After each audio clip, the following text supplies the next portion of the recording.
je vais dire ma théorie. Vas-y, dis C'est ta au théorie. sujet des Gorosei. En gros, pour moi, ce sont les révolutionnaires qui vont affronter le gouvernement mondial. Et pour moi, je pense pas que les Mugiwara ou même les révolutionnaires vont même gagner. Parce que pour l'instant, en termes de pouvoir efficace, les Mugi n'ont pas de quoi faire de gros dégâts aux Gorosei. En fait, j'ai un problème avec le fait que pour l'instant, de tout l'arc, on n'a pas eu réellement de Haki des rois imbibés ou de Ryuo qui permet la pénétration dans l'armure. Donc pour l'instant, c'est un peu compliqué de dire ils n'ont pas les armes pour, parce que Luffy lui-même n'était pas totalement à fond, que la régénération, en vrai de vrai, à un moment, ça limite quoi. Pour moi, c'est certainement comme Marco et King. Marco, il a une limite de régénération, et King, lui, il a entre guillemets un secret pour pouvoir le taper. Donc c'est deux persos qui sont censés avoir à première vue une espèce de d'invincibilité, hein, entre guillemets, mais il s'est avéré que en fait il y a un truc pour aller au bout. Hein. King, c'est le truc avec sa vitesse, sa flamme, et l'autre c'est la limite. Donc il y a forcément un truc. Maintenant, Oda, là où c'est particulier, c'est qu'il a fait des mecs du Gorosei de gros ennemis de l'arc, Egghead, mais il nous a pas dit le secret. Donc il les fait encore passer pour des mecs, limite invulnérables, alors qu'on c'est obligé qu'il y ait un truc. Il a utilisé le Red Rock, mais il a pas utilisé le Bajrangan, par exemple. C'est pas comparable. Il a pas été aussi impliqué que contre Kaido, contre le Gorosei. Puis même, pour rebondir sur ce que disait Rio, en vrai de vrai, actuellement, tu lèves la situation d'urgence à l'arc et tu fais des vrais 1v1. Il a raison, à un moment tu le trouves le point faible. Logiquement ouais, hein. Sinon c'est des ennemis bizarres quoi. C'est des mecs qui reviennent à volonté. En fait d'un point de vue shonen, c'est un mec qui revient tout le temps, à moins qu'il faille les sceller quoi, comme dans Naruto, tu te rappelles les mecs de l'Edo Tensei, il fallait les sceller. Ouais. Tu vois ils étaient relous, mais il y avait un truc. Très bien. Tu dis quoi? Non, juste on se souvient très bien. Ah voilà, maintenant est-ce qu'il y a un truc de scellement ça dépend. Dans l'histoire et même du shonen récent, on va prendre All for One par exemple. Pas de spoil, pas de spoil. My Hero Academia est terminé. Donc c'est qu'il y a bien eu une réponse à cette question-là, quoi. Et c'est la même chose pour la régénération. On l'a vu avec Piccolo, le daron, puis Piccolo, le fils. On l'a vu avec Boo, Tel. Exactement. À un moment, voilà, c'est un truc qu'on voit depuis toujours. Ça. Et même un peu plus badass, Ikki du Phénix, le principe c'est quoi? C'est la base Ikki. Mais voilà, donc c'est comment dire, un style de pouvoir, j'ai envie de dire, ou en tout cas d'antagoniste qu'on a vu et revu. C'est juste comment Oda va le gérer qui va être intéressant. Et c'est toujours la même chose avec les mangaka. Le principe du pouvoir en lui-même est vu et revu, mais c'est comment le mangaka le gère qui nous fait kiffer en fait. Un truc tout con, hein. Tu prends Ace d'un côté, et de l'autre côté, tu prends Natsu, c'est pas du tout la même manière de se battre ou d'utiliser le feu. Pourtant, les deux mangas ont fait kiffer chacun sa commu, tu vois. Donc, ouais, non, c'est vraiment une histoire d'écriture à ce niveau-là. Bon, du coup, je vais terminer avec une petite anecdote, et ça concerne Monsieur Ryo Sensei, qui a beaucoup de charisme. C'est quoi déjà le charisme pour réussir à maintenir une communauté? Oh putain, c'est quoi? Tu as un grand charisme et tu es capable de maintenir une communauté. Je sais plus, c'est quoi, frère? Je sais plus. Mais donc, dis-nous tout, Issoudi. En gros, j'étais très jeune quand j'ai vu tes premières vidéos, et je vais être honnête, je comprenais rien du tout. T'avais quel âge? Totalement con. T'avais quel âge? Genre 10, 12, 13 ans. Ah oui, ok. Ah putain, mais coup, là, frérot, t'es en train de me mettre un coup de vieux, là. J'avais 10, 12, 13 ans, et maintenant, il a deux doigts de me dire que lui-même est vieux, frérot. Il me met un coup de vieux de ouf. En fait, le truc, c'est que, en mode, je me suis refait tes anciennes vidéos. Aujourd'hui, c'est limpide. Tu vois, et franchement, tu m'arranges pas, là. Avant. Oui, mais merci, mais. Tellement je comprenais rien. Ouais, mais là, tu me. Je comprenais rien. À un moment donné, je disais que Rio, il dit de la merde. Je sais pas ce qu'il raconte, des théories à la con. Il ressemble à Annie, des choses comme ça. Pas découper, toi. Hop là. Allez, dégage. Hop là. Alors, le suivant. Attends, on va quand même lui dire au revoir quand même. Merci. Attends, frérot, faut quand même lui dire au revoir. Attends. Hey, dégage. Il te banne, mais merci frérot. Merci Suji pour ton anecdote. Il te banne, mais t'inquiète, big up mon frérot, on se capte une prochaine fois. Allez, toi. Abuse. Attends, il peut au moins nous dire au revoir, Neil, 2 secondes. Ouais, très bonne soirée à vous. Et j'ai juste un dernier truc. Non, non, je sais pas. Non, T'es un dégage. bâtard, vas-y. Salut Rio. Ça va, mon frérot? Très magnifique pseudo, magnifique Ah, et pépé moi, de je pue, dragon. Moi, je pue. Bien sûr, moi, je Neil. pue. Salut Rio, ça gagne. 1 plus 1 égale 2, Neil. Je vois pas ce que tu essaies de nous dire. Mister Bushido, ça va? Ouais, ça va, nickel et vous? Bah écoute, ça va, tu nous appelles d'où? Moi, j'appelle du Haut-Rhin en Alsace. Ok, Alsace, très magnifique région. Ah, Magnifique. ça. Prends, t'as un son, tu nous appelles... Ouais, je suis sur mon téléphone, désolé. Mais beaucoup nous appellent avec téléphone et le son est... Ah, dans le chat, ça dit ça préfère la Lorraine. Moi, j'ai rien dit. J'ai marqué dans le chat. Ouais, on t'entend mieux, c'est bon frérot, tu nous appelais avec le micro de Charles de Gaulle. Non, j'étais dans ma voiture. Il est à la Non, non, frérot, t'étais, le mec, il était dans une station spatiale. Il est fou, lui. Il nous appelle en orbite, le frérot. Ah ouais, ok. Bon, bah écoute, ouais. Quel perso dans One Piece tu préfères chier? Sur lequel Ah, tu es Garp ça, ou Mihawk? Ah, ça, c'est une très bonne question. Voilà. Parce que je sais que tu chies sur pas mal de monde. C'est vrai. Mais Tiens, encore une Mais fois, sur j'assume lequel totalement, oui. Je suis pas là pour te dire non, oui, c'est vrai. voilà, mais j'approuve, j'aime cette mentalité. Et du coup, ma petite question, c'était ça, quoi, Le sur problème- lequel t'as une petite préférence. Le problème, c'est que t'as oublié Kizaru. Je vais te dire pourquoi. J'hésitais entre les, j'hésitais, je me disais Je vais te dire pourquoi entre Kizaru. les amiraux. Regarde, je vais Ouais. te dire pourquoi Kizaru. Parce qu'en fait, Mihawk, le problème, c'est qu'il y a un décalage entre comment on nous le vend et comment il est montré. Et donc, forcément, je lui chie dessus parce que ce mec, bon, ouais, je vais pas tout refaire, mais c'est un escroc, c'est un menteur, c'est un rat, c'est un con, etc., etc. Mais on peut un jour avoir, par exemple, sa rédemption. Il peut faire une action Ah bon, tu intéressante. penses Non, non, non, attends, je te Ouais. dis pas qu'il va sortir un niveau Yonko. Attends, comprends bien ce que je te dis, frérot. Non, attention. Ok. On peut avoir sa rédemption dans le sens où, je sais pas, il peut aider quelqu'un, il peut sauver quelqu'un, il peut mourir dignement. Tu vois, de vraies actions. Ça, j'y crois pas. Ouais, mais après, qu'on y croit pas, il y a un monde où, tu vois, Garp, le truc c'est que j'ai plein de trucs à lui reprocher, mais Garp, quand il chie sur Kuzan, il lui met un coup d'épaule, Kuzan il panique. C'est intéressant, c'est drôle, tu vois, on rigole bien. Il y a des petits trucs comme ça qui sont pas mal. Le problème de Kizaru, mon frérot, c'est que Kizaru, j'ai tout vu. Je l'ai vu dans toutes les situations, dans tous les cas possibles. Je l'ai vu faire le grand jusqu'à pleurer. Tu vois, je l'ai vu tout faire, Kizaru, c'est bon. Le seul truc que je l'ai pas vu faire, c'est chier, frérot. Tu vois, je l'ai vu tout faire, Kizaru. Et y a rien à en tirer, y a rien. C'est vide, c'est creux, c'est catastrophique. Tu vois, à la limite, Garp, il est venu, au moins, il a aidé Kobe. Alors certes, il a eu, heureusement qu'il y avait Perona, heureusement qu'il y avait ça, oui, certes, oui. Mais au moins, il a pu l'aider. Kizaru, frérot, il est venu pour rien. C'est trop, il est venu pour rien. Il pue la merde, ce mec. Donc, Kizaru 1000 fois. Non, c'est trop. Non, non, Kizaru, c'est trop. C'est une fraude, Kizaru. C'est une fraude.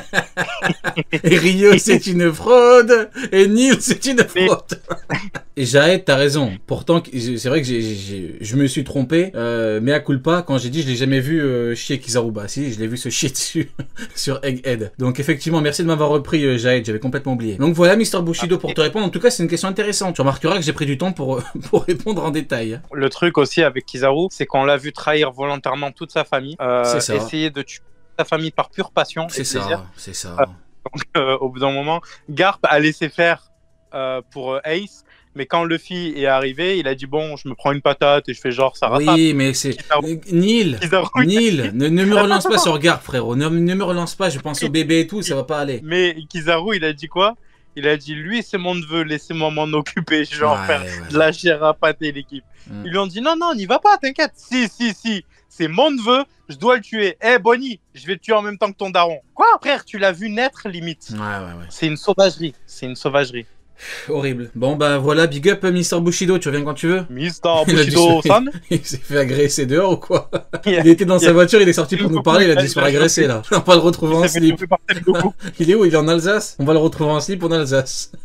Non, il est en Lorraine, il a dit. Non, Alsace, je crois. On va le retrouver tout nu en Alsace, accroché à un poteau. Bon, bah, big up, frérot. Bonsoir, et ça va être Leroy Jackson, comment allez-vous? Bien et toi? Maxime, tu as une pépée de roi, mon frérot. Ah, Valkyrie Apocalypse, je suis un grand fan, frérot. Je kiffe. Que la baston. Mais de la vraie, et même pas, de la vraie baston et de vraies histoires. Tu vois? Ils ont su concilier les deux, mais à la perfection. Tu prends Lubu, Non, mais ouais. c'est un truc de malade. Lubu, son histoire, jusqu'à sa conclusion, mais c'est de la maladie mentale. Musashi, on en parle de Musashi. Poséidon, Maxime, quand même, Poséidon. Ouais. On peut en parler ou Moi, on n'en parle pas, Maxime? moi, je suis plus pour la bagarre. Répète. Moi, je suis plus la bagarre, donc... Ah oui, mais moi aussi, je suis plus la bagarre, mais après, il y a pas que... Après, il y a aussi les... Ça reste Non, pas mais bien. j'ai- Non, ça t'intéresse pas, les Après, histoires? ça fait longtemps que j'ai regardé, en vrai. Si, non. Non, moi, je préfère juste Jimmy. Dans le Ah, Jimmy, merci. Ah, Maxime, il est là pour me régaler. c'est pas les autres. J'avais une petite théorie par rapport aux fruits de Loki. Ouais. Si tu me dis Zenfir, je te banne. Non, je pense que c'est le père de Fenrir. Non, je rigole. Je rigole. Fenrir, ouais, putain, Non, je l'ai appelé Zenfrir, carrément. Tellement je le respecte pas. Je l'ai appelé Zenfrir, tellement je le respecte pas. Zenfrir, je l'ai appelé. Mais du coup, ouais, c'est quoi son fruit? Fenrir? Non, je pensais au Ito Itonomi modèle Ymir. C'est un dieu, c'est une déesse. Non. Alors Ymir, j'en ai déjà parlé par rapport à l'apparition de Ym et à la création du gouvernement mondial. Ymir n'est pas un dieu, hein, c'est un géant. Celui qui a créé notamment la race des nains, en fait, par le pourrissement de son cadavre. Mais étant donné qu'on a déjà une big ref sur la création du monde et le début de son nom avec Ym, c'est dommage de le réutiliser deux fois. Et même en tant que tel, le pouvoir d'Ymir n'est pas suffisamment colossal dans le monde de la mythologie scandinave par rapport à Loki, enfin au personnage d'Oda de Loki. On a vu que ça pouvait être des trucs beaucoup plus dantesques et puissants que Ymir, quoi. Le Ginnungagap par exemple, le fruit de Fafnir ou de Siegfried, mais en tout cas voilà des choses qui sont plus physiques, on va dire, que le grand-père d'Odin. Ou le père d'Odin, je sais plus. Ok. Je pensais à ça. Mais... Ok, mais pourquoi tu pensais à ça? Parce que tu nous as pas dit pourquoi. C'est l'un des seuls dieux nordiques que je connaisse. Enfin, à part les plus connus. Ouais, pour la référence mais, et pour l'importance du... Ouais, je savais Ouais. qu'elle était importante aussi. Ok, Voilà, je pensais à ça. ok, Je ça pensais que marche. c'était mieux que Fenrir. Bah, c'est mieux que Fenrir. Ah bah moi, de toi à moi, si on me dit Ymir ou Fenrir... Ymir, mais 1000 fois. 10 000 fois. Ah ouais, non, direct. Bah merci Maxime, tu reviens quand tu veux. Merci. Ciao. Tchuss Max. Tu peux prendre Jo, ou Baptiste, ou Blue. Vas-y, on enchaîne. Blue, tu as dit? Blue. Dring. Bonsoir, Blue. Pourquoi tu rigoles? Oui. Pourquoi tu rigoles, Blue? Salut, je m'attendais pas à ce que vous m'invitez. Eh ouais, on est là, Blue, c'est tout nous, ça. Très surprenant. Ah, j'étais Nous juste en t'en discussion Comment avec, vas-tu, Blue? Quelqu'un qui... Je suis votre très cher voisin belge. Ah, Et puis d'ailleurs, frérot belge, Sur j'aime Twitch, la Belgique. Tu me connais certainement sous le nom de Oui. Skyben CD. De quoi? Répète. Non, je disais que sur Twitch, tu me connaissais sous le nom de Skyben CD. Ah, c'est toi, Et mais ce ouais, jeu, t'es là c'est depuis Ben longtemps. Tu suis depuis longtemps, non? Oui. Mais oui, c'est mon frérot, Sky. Mais oui, bien sûr. Dis que pas toi, mon frérot. Vive la Belgique. Si je m'attendais Alors, à ce que je Sky- sois invité, j'aurais crié Aramaki. Aramaki. Aramaki. Est-ce que tu peux me rendre un service Sky, s'il te plaît? Est-ce que tu peux dire dans le chat à Rin de payer? Parce qu'il est temps. Le chat Twitch. Ouais, dis à Rin. Non, dis-le là en live. Dis à Rin. Rin, tu dois payer. Il est temps de payer. Mon frérot Blue, est-ce que tu avais un petit truc à nous dire, une théorie, une hypothèse, une question, un avis? Ah ben moi j'ai déjà deux avis. Enfin, un c'est sur les primes et l'autre c'est un peu sur les fans de Mihawk. Dis-nous tout, C'est vas-y. pas l'autre, ça va attirer les problèmes, je crois. Vas-y, on t'écoute. Les problèmes. Dis-nous tout, Blue. Alors, non, ben, je voudrais juste savoir comment les fans de Mihawk fonctionnent parce qu'ils oublient qu'il y a deux règles très importantes quand on analyse un personnage. Les faits et la logique. Comme j'ai vu avec toi, eh ben, il y a quand même beaucoup de fans qui disent « Ah, Mihawk il est fort parce que je le veux » ou même « Tout le monde dit qu'il est fort, alors il est fort ». Non, je vais défendre les fans de Mihawk pour une fois. Ils disent Mihawk, il est fort parce qu'il est bien habillé. Voilà. Non, Tu peux arrête, continuer. non, tu Ah oui, même caricatures qu'un Mihawk, on s'en souvient. la caricature de ouf. Non, Ils disent on comprend que, Mihawk, il est fort. voilà, le pseudo-charisme du mec fait que. Mais oui, c'est vrai, bon après, c'est vrai que le flow vestimentaire joue, mais non, t'as abusé. Personne n'a jamais Non, dit. Rio, dis la vérité, c'est parce qu'il a un chapeau. C'est parce qu'il a un Bon. chapeau, frère. Sinon, c'était quoi ton avis du coup Blue en dehors des fans de Mihawk qui disent de la merde, c'est mais bon, 1 + 1 = 2 quoi. Ah bah sur les primes, Ouais, Moi, je dis-nous. pensais que les sprimes fonctionnaient un petit peu comme les points d'XP dans un RPG. Non, parce que du coup, ça voudrait dire que celui qui a la plus grosse prime est le plus puissant. Non, je veux dire dans le sens où c'est pas le niveau que tu as, c'est juste le niveau que tu as. ouais, non, c'est très intéressant ce qu'il dit. C'est intéressant ce qu'il dit. Il parle d'XP en mode tu peux monter ta prime même si tu ne bats pas de gens très puissants. C'est ça que tu dis en gros. Oui. Oui, c'est ça. Ah, ouais, oui. en gros, entre guillemets, si tu farmes, t'augmentes quoi. C'est ça. Oui. Ouais, ok. On était dans... Ouais, ok, ouais, je vois ce que tu veux dire, ouais. Ouais, je vois ce que tu On veux est dire, dans ouais. Dragon Quest, frère. Ah, abuse Neil. Non, Ouais, je rigole, c'est une question de point de vue, ouais. Ouais, ok, c'est intéressant. C'est vrai qu'on est dans Chrono Trigger, mais en Allez, vrai... vas-y. Non, j'arrête. Grim, mon frérot Grim Jo, le frérot, comment vas-tu? Ouais, bah écoute, ça va très bien et toi? Bah écoute, très bien, ça fait longtemps que t'es pas monté sur Discord, je crois. Hein. Bah ouais, Ça ça fait fait un petit moment, ouais. Ouais, bah écoute, très heureux de te retrouver, mon frérot Grim. Qu'est-ce que t'avais une question, un truc, ou tu voulais parler du chapitre? Bah, écoute, non, j'avais pas une question, j'avais juste un truc à dire aux viewers. Tu veux parler de Loki? Je veux parler de Loki, les gars. Je veux Vas-y. parler de Loki. Ouais, donne-nous ton avis sur Loki. Je veux juste dire à tout le monde, les gars, faites toujours attention à Loki d'or. C'est très important. Allez, Voilà. vas-y. Allez, vas-y, bouge. Ils vont t'insulter. Voilà. Allez, bisous le chat, je me casse. C'était juste une petite vanne comme ça, voilà, rigoler, 10 flop, rien savoir, j'avoue, c'était un flop. Il est fou. Voilà. Et les gars, j'ai fait tout ça, j'ai attendu tout ce temps en direct de l'Espagne pour 1 minute pour balancer une vanne. Voilà, Le frérot, il est en vacances, il a attendu 1h30 pour sa vanne, mais c'est un fou furieux. Grim, tu changeras jamais. Mais vraiment. T'es en vacances en Espagne, là? Ah, mon gars, j'en ai rien à foutre. Ouais, je suis en Espagne, là. Eh bah écoute, J'ai même pas compris la vanne. il a dit, méfie-toi de Loki d'or. Ah putain, d'accord. Non, la vanne est exceptionnelle. D'accord. Je suis mort. Ah, il est fou, il a attendu 1h30. Le frérot, il est en Espagne. Normalement, il boit un cocktail sur la plage. Il est assis. Méfiez-vous de Loki d'or. Il a gâché sa soirée. Il a gâché sa soirée de vacances pour nous dire Les gars, méfiez-vous de Loki d'or. Il est 19h, t'es à la banque devant une terrasse, devant d'autres trucs. Et le mec, il te dit quoi? Il te dit, viens, je fais une contre-péterie sur le live de Rio. J'attends. Bon, bah écoute, dans la salle merci Grim d'être venu. Hein. Franchement, merci pour ta vanne. Hein. C'est du très haut niveau. Big up, mon frérot. T'inquiète, y a pas de souci. Reprends-la dans tes vidéos, ça me prend un clin d'œil, t'inquiète. Avec grand plaisir, mon frérot. Très bonne soirée.